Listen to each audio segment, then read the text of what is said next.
Hello everyone. आज का हमारा लेक्चर होगा on interpersonal communication skills. So meaning देखते हैं इंटरपर्सनल कम्युनिकेशन का। It is a soft skill that encompasses how well an individual communicates with others. तो ये इंटरपर्सनल कम्युनिकेशन एक सॉफ्ट स्किल है जो कवर करता है दैट इनकम्पासेस हाउ वेल, यानी कि हाउ इफेक्टिवली कोई भी इंडिविजुअल कम्युनिकेट करता है दूसरों से। तो ये सॉफ्ट स्किल क्या होता है? सॉफ्ट स्किल आपका जो आपकी पर्सनालिटी का पार्ट होता है, that is part of your personality. जो आपका पर्सनल एट्रीब्यूट होता है या फिर पर्सनल क्वालिटी बोल सकते हैं, जो हेल्प करता है, जो इनेबल करता है इंडिविजुअल को टू इंटरैक्ट इफेक्टिवली, दूसरों से जो इफेक्टिवली इंटरैक्ट करे, अच्छे से इंटरैक्ट करे, तो वो होता है सॉफ्ट स्किल। जैसे कि हो गया कम्युनिकेशन, टीम वर्क और टाइम मैनेजमेंट, लीडरशिप, ये सारा होता है सॉफ्ट स्किल्स। ये नॉन टेक्निकल स्किल्स होता है। वही अगर हार्ड स्किल्स देखें तो हार्ड स्किल्स वो स्किल्स होता है जो टेक्निकल होता है, जैसे कि मशीन ऑपरेशन, कंप्यूटर प्रोग्रामिंग, वो सारा होता है हार्ड स्किल्स। तो जो इंटरपर्सनल कम्युनिकेशन है वो सॉफ्ट स्किल होता है। This skill set, also referred to as people skills or social skills, and is one of the most important for success in the organization. तो ये जो interpersonal skill है वो उसको people skills भी कहते हैं और social skills भी कहते हैं, और ये बहुत important है कोई भी organization के success के लिए। It is the exchange of information between two or more people that can take place both verbally and non-verbally, either in person or through digital means such as email or instant messaging. तो ये जो interpersonal communication है उसमें exchange of information होता है दो या दो से ज्यादा लोगों के बीच में, और ये हो सकता है इधर वर्बली या फिर नॉन वर्बली। वर्बली का मतलब हमने देखा है लास्ट क्लास में, जो वर्ड्स में होता है, दैट इज इधर स्पोकन और रिटन। और नॉन वर्बली जिसमें वर्ड्स यूज नहीं होता है, जैसे कि बॉडी लैंग्वेज के थ्रू, फेशियल एक्सप्रेशन या फिर पिक्चर्स के थ्रू। तो इस तरीके से जो है एक्सचेंज ऑफ इंफॉर्मेशन होता है बिटवीन टू और मोर पीपल, तो वो होता है interpersonal communication.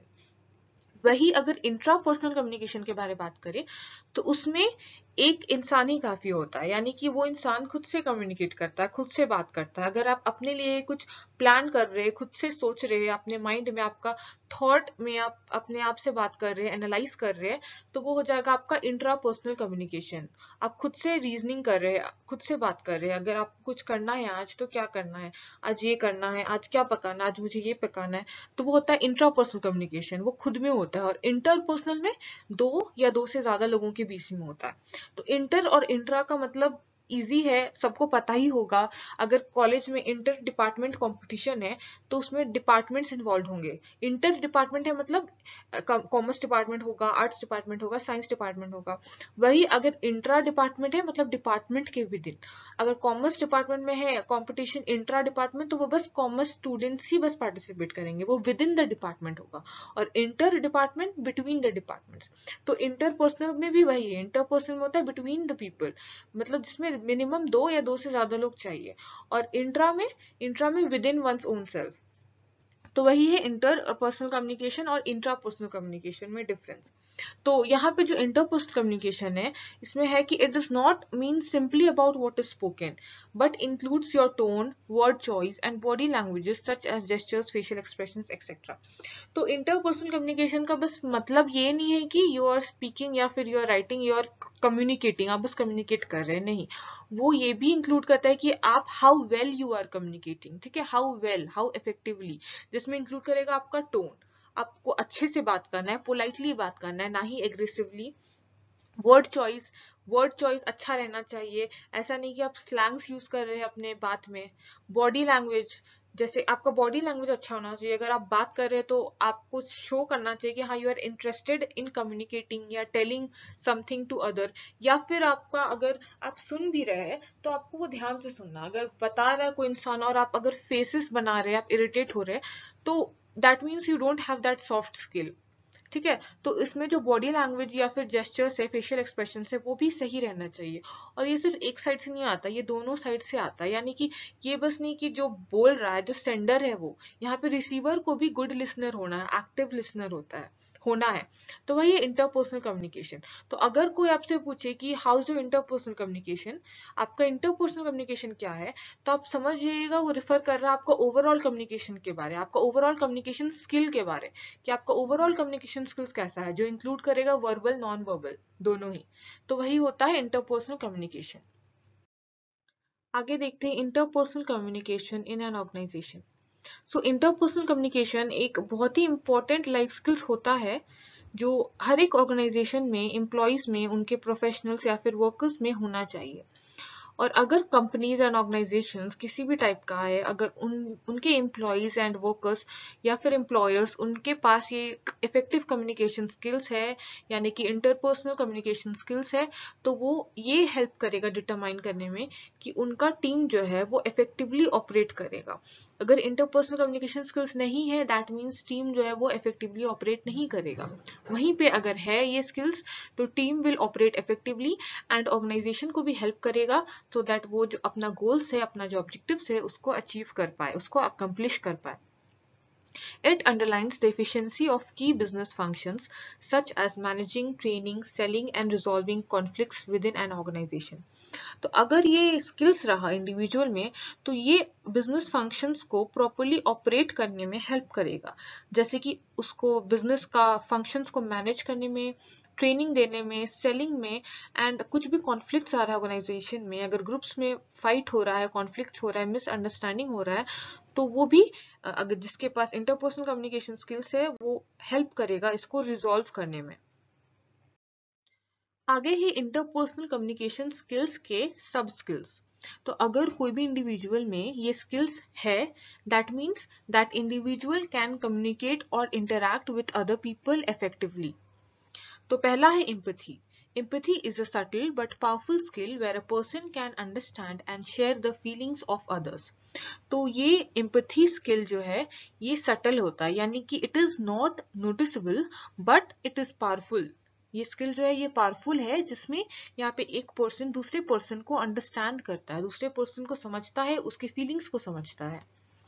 While empathy is most commonly talked about in relationships, friendships, and situations outside of the workplace, it is very much present and vital within job settings as well. तो ये जो empathy है ये generally बाहर में तो होता ही है, ऑर्गेनाइजेशन के बाहर का रिलेशनशिप में, फ्रेंडशिप्स में होता ही है, और साथ ही साथ ये ऑर्गेनाइजेशन के विद इन भी प्रेजेंट रहता है। जैसे कि अगर आप घर में हैं, आपके भाई बहन है, अगर उन लोग किसी प्रॉब्लम में है, उन लोग सैड है, उन लोग डिप्रेस्ड है, तो आप समझ सकते हैं उन लोग की फीलिंग्स को, आप उनके जगह में अपने आप को रखकर उनका दुख, उनका प्रॉब्लम को समझ सकते हैं, क्योंकि आपका वो रिलेशनशिप है, आप एम्पैथाइज कर सकते हैं उनसे, आप उनके मूड को समझ सकते हैं, उनके जगह में अपने आप को रखकर ये समझ सकते हैं उन लोग किस फीलिंग से गुजर रहे हैं। तो ये चीज बस आउटसाइड द ऑर्गेनाइजेशन नहीं होता, ये ऑर्गेनाइजेशन में भी होता है। ऑर्गेनाइजेशन में भी एक वर्कर दूसरे वर्कर की फीलिंग्स को समझता है, उससे एम्पैथाइज करता है, उसको क्या प्रॉब्लम है उसको समझता है एंड उसको हेल्प करता है उस प्रॉब्लम से निकलने में, उसको गाइड करता है, उसको डिसीजन मेकिंग में हेल्प करता है, और उसको ये हेल्प करता है सो दैट वो उस प्रॉब्लम से निकल पाए। तो वही है एम्पैथी, और ये एक इंटरपर्सनल कम्युनिकेशन स्किल है, और ये इंपॉर्टेंट है, कोई भी ऑर्गेनाइजेशन में होना चाहिए। अगर एम्पैथी रहेगा ऑर्गेनाइजेशन में, तो कोलैबोरेशन बना रहेगा ऑर्गेनाइजेशन में, और टीम मेंबर्स के बीच में अंडरस्टैंडिंग भी रहेगा, क्योंकि लोगों को पता रहेगा कि दूसरा इंसान उसको समझ रहा है, उसका जो को वर्कर है जिसके साथ वो काम कर रहा है, चाहे वो सीनियर हो, उसका कलीग हो, तो वो उन लोग उसके फीलिंग्स को समझ रहे हैं, वो जिस प्रॉब्लम से गुजर रहे हैं उन लोग समझ सकते हैं, और उन लोग उनको हेल्प भी करते हैं कि उस प्रॉब्लम से निकल पाए। तो ये उनके बीच का अंडरस्टैंडिंग को इंक्रीज करता है, उन लोग के लाइफ को डेवलप करता है। और इससे क्या होता है, इससे since the teams that share this connection and care for each other tend to be more productive and happier in their work. तो ऐसे टीम्स जिसके बीच में कनेक्शन है, उन लोग एम्पैथाइज करते हैं एक दूसरे से, एक दूसरे की फीलिंग्स के बारे समझते हैं, एक दूसरे के बारे सोचते हैं, they care for each other, तो ऐसे में वर्कर्स लोग जो है उन लोग हैप्पी रहते हैं, तो ऑब्वियस सा बात है अगर आप किसी ऑर्गेनाइजेशन में हैं, वहां पे आपके फेलो वर्कर्स जो को वर्कर्स है उन लोग आपके बारे समझ पा रहे हैं, आपके प्रॉब्लम्स को समझ पा रहे हैं, आपको हेल्प कर रहे हैं, दैट मीन्स आप खुश है, आप सेटिस्फाइड है कि आपको अच्छे वर्कर्स मिले हैं, अच्छे इन्वायरमेंट में आप काम कर रहे हैं, तो इसके वजह से आप ज्यादा प्रोडक्टिव भी रहेंगे. The more you actively develop empathy, the more quickly you can become an integral part of teams, solve real problems, and develop relationships with co-workers that are mutually beneficial and full of trust.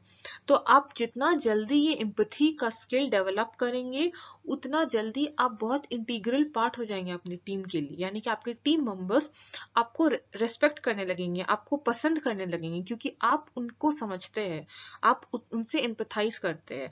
आप जो है, अगर आप में empathy का skill रहेगा, आप problems को सॉल्व कर पाएंगे, आपके और आपके वर्कर्स कलीग्स के बीच में अच्छा रिलेशनशिप डेवलप हो जाएगा, and mutual that are mutually beneficial, यानी कि ये रिलेशनशिप दोनों साइड से रहेगा, आप भी बेनिफिट होंगे इससे और आपके जो कलीग है उन लोग भी बेनिफिट होंगे, एंड ट्रस्ट भी डेवलप होगा.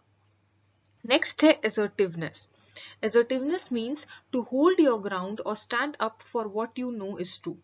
तो assertiveness का सिंपल मीनिंग है सेल्फ कॉन्फिडेंट. अगर किसी इंडिविजुअल में सेल्फ कॉन्फिडेंस है, और सिर्फ सेल्फ कॉन्फिडेंस नहीं, विदाउट बीइंग एग्रेसिव, यानी कि कॉन्फिडेंस रहना है लेकिन एग्रेसिव नहीं होना है. और यहाँ पे कहा जा रहा है means to hold your ground और stand up for what you know is true.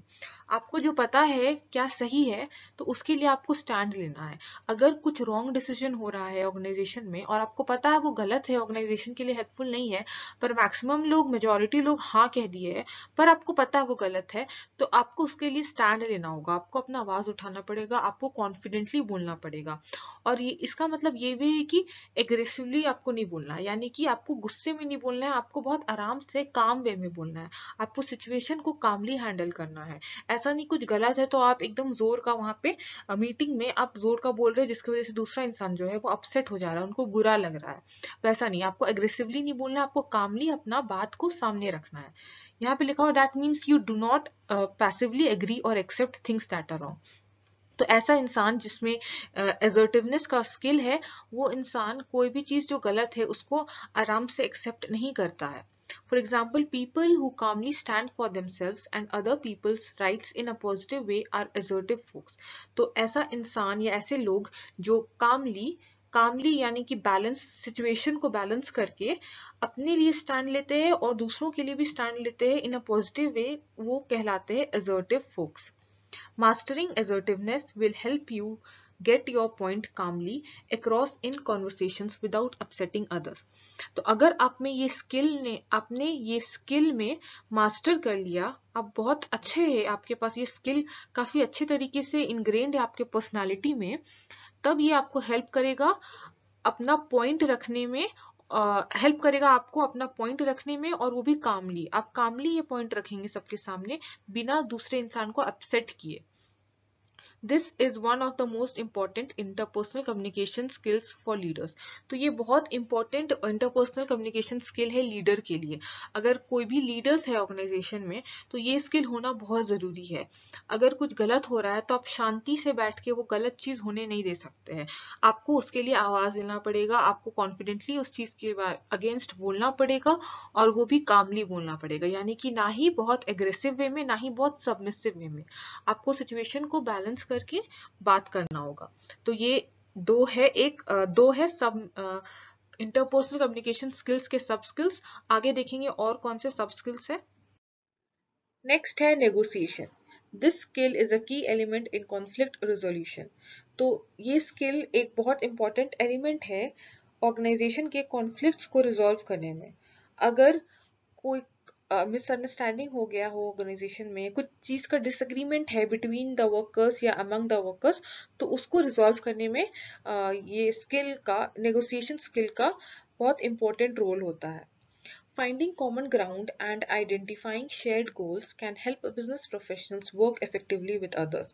तो कैसे नेगोशिएट किया जाता है, कैसे रिजॉल्व किया जाता है ये कॉन्फ्लिक्ट को, इसके लिए कॉमन डिसीजन पे अराइव करना पड़ता है. कॉमन ग्राउंड यानी कि ऐसा डिसीजन जो दोनों ही पार्टीज या दोनों ही टीम्स के बीच में, यानी कि जो दो टीम्स जिनके बीच में कॉन्फ्लिक्ट है, जिनके बीच में डिसएग्रीमेंट है, तो ऐसे डिसीजन पे आना है जो दोनों ही एग्री करे, जो दोनों के अच्छे के लिए हो। और ऐसा करने से उन लोग जो अपना काम है वो इफेक्टिवली कंटिन्यू कर पाएंगे। नेक्स्ट है problem solving and decision making.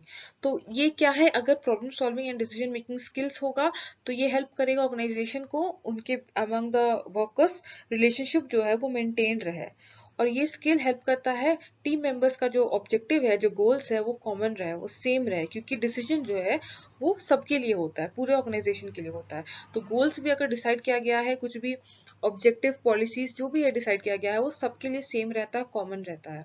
तो इफेक्टिव लीडर के लिए ये जरूरी होता है कि कुछ भी प्रॉब्लम्स आ रहा है ऑर्गेनाइजेशन में तो उसको सॉल्व करे, उसके लिए स्टेप्स ले नेसेसरी, और राइट डिसीजन ले। अगर उन लोग राइट डिसीजन नहीं लेंगे या प्रॉब्लम्स को सॉल्व नहीं करेंगे तो बिजनेस जो है वो सक्सेसफुली फंक्शन नहीं करेगा। तो इसलिए effective problem solving and decision making skills होना बहुत जरूरी है। नेक्स्ट है एक्टिव लिसनिंग। तो यहाँ पे रिसीवर जो है उसको एक्टिवली सुनना है जो भी बात कहा जा रहा है, या फिर अगर वो रीड कर रहा है तो उसको एक्टिवली अटेंटिवली वो चीज को अंडरस्टैंड करना है।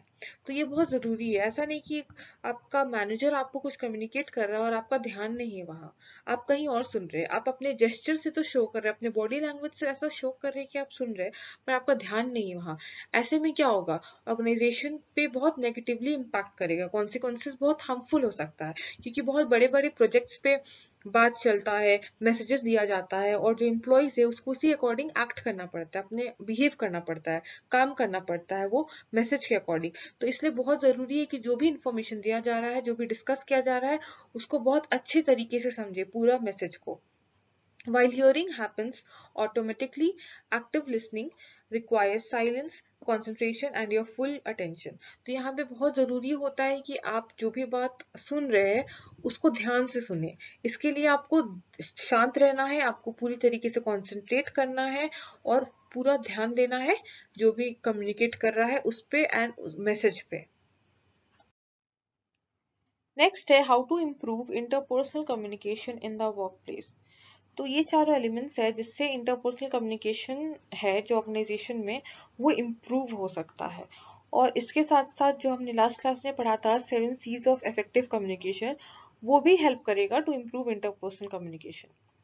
पहला है रिसर्च एंड प्लान। तो इसमें क्या होता है, अगर आपको कुछ भी इंपॉर्टेंट कॉन्वर्सेशन करना है तो उसके लिए आपको इंफॉर्मेशन गैदर करना पड़ेगा और रेलिवेंट डेटा एंड फैक्ट्स को गैदर करना पड़ेगा, सो दैट आप जो भी बात मैसेज जो है वो कम्युनिकेट कर रहे हैं उसमें क्लैरिटी रहे एंड एक्यूरेसी रहे। नेक्स्ट है डिटरमाइन योर ऑडियंस। तो आपको अपने ऑडियंस को कंसिडर करना है, आपको ये ध्यान में रखना है कि आप जिनको मैसेज दे रहे हैं उनका पर्सनालिटी कैसा है, उनका माइंडसेट कैसा है, और उसी अकॉर्डिंग आपको अपना कम्युनिकेशन स्टाइल को मॉडिफाई करना पड़ेगा depending on the situation. For example, अगर आपके जो वर्कर्स है, को वर्कर्स है, उनको हिंदी नहीं समझ में आता हो तो आपको इंग्लिश में मैसेज देना होगा। अगर उनको इंग्लिश नहीं समझ आता हो तो आपको हिंदी में मैसेज ड्राफ्ट करना पड़ेगा। तो वही है, some conversations lend themselves to face meetings while others can be best accomplished through email। तो ये डिपेंड करता है, आपका कुछ कॉन्वर्सेशन जो है वो उसके लिए मीटिंग्स ऑर्गेनाइज करना पड़ता है जिसमें फेस टू फेस बात करना जरूरी होता है, एंड किसी किसी में ईमेल ही एनफ रहता है। नेक्स्ट है self evaluation. Understand your own strengths and weaknesses when it comes to communication. तो जब कम्युनिकेशन का बात आता है तो आपको ये ध्यान में रखना है कि आपका क्या स्ट्रेंथ है और आपका क्या वीकनेसेस है, और आपको फीडबैक भी लेना होता है अपने कोवर्कर्स एंड अपने मैनेजर से। अगर आपने किसी मीटिंग में कुछ प्रेजेंट किया या आपने कुछ मेल ड्राफ्ट किया तो आप अपने कोवर्कर्स एंड मैनेजर से फीडबैक ले सकते हैं, ऑनेस्ट फीडबैक या ऑनेस्ट रिव्यू ले सकते हैं कि आपका कम्युनिकेशन स्किल कैसा है, और उसी ये आपको as a learning opportunity help करेगा आपके फ्यूचर के इंटरेक्शन को बेटर बनाने में।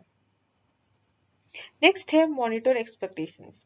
तो यहाँ पे आपको अपने एक्सपेक्टेशंस को मॉनिटर रखना है, यानी कि अगर आप किसी को कुछ मैसेज देना चाह रहे, देने वाले, तो आपको ये एक्सपेक्ट नहीं करना, ये एक्सपेक्ट करके नहीं चल सकते कि उनका रिप्लाई ऐसा होगा, उनका रिस्पॉन्स ऐसा होगा, उनको पसंद आएगा आप जो भी कम्युनिकेट कर रहे या कुछ भी। आपको कुछ भी एजम्पशंस नहीं बनाए रखना है, आपको बस ओपन फॉर क्रिटिसिज्म्स भी रहना है। अगर आपने कुछ कम्युनिकेट किया एंड उधर से कुछ डाउट्स आया तो आपको उसको सॉल्व करना है। कुछ भी हो रहा है आपको उसको मॉनिटर करना, अपने एक्सपेक्टेशंस को मॉनिटर करना है, पहले से कुछ सोच कर नहीं जाना है। तो यही है 4 elements that helps to improve interpersonal communication in the workplace. Interpersonal skills are the skills required to effectively communicate, interact and work with individuals and groups. तो ये जो इंटरपर्सनल स्किल्स है वो इसलिए रिक्वायर्ड रहता है सो दैट कम्युनिकेशन जो है वो इफेक्टिवली हो, इफेक्टिवली इंटरेक्ट करे इंडिविजुअल्स एंड ग्रुप्स एक दूसरे से, उन लोग का काम भी हो वो इफेक्टिव हो। Those with good interpersonal skills have strong verbal and non-verbal communicators. तो जिनका interpersonal skills अच्छा रहता है उन लोग अच्छे communicators होते हैं, चाहे वो verbal हो या non-verbal communication हो। तो ये आपका यूनिट 2 का लास्ट टॉपिक था। यूनिट 2 जो है group decision making and communication, हमने कम्युनिकेशन का लास्ट टॉपिक किया। नेक्स्ट क्लास में हम लोग पढ़ेंगे यूनिट 5, क्योंकि हमने यूनिट 3 और यूनिट 4 कवर कर लिया है। यूनिट 3 है motivation and unit 4 is leadership. तो यूनिट 5 करेंगे नेक्स्ट क्लास में, जो कि है organisational culture, organisational development and stress management. So thank you everyone.